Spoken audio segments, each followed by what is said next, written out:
হচ্ছে। আর সেজন্য একটা আঙ্কেল আমাদের গ্রামেরই আমাদেরকে লিচু খাওয়ার জন্য তার বাগানে যেতে বলছিল। আর আমি আর আমার বোন ওনার বাগানে যাচ্ছে লিচু খাওয়ার জন্যে।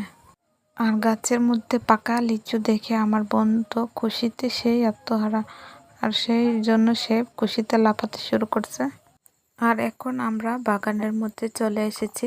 আর আপনারা দেখতে পাচ্ছেন লিচুগুলো কত সুন্দরভাবে পেকে গিয়েছে, একবারে লাল লাল করে।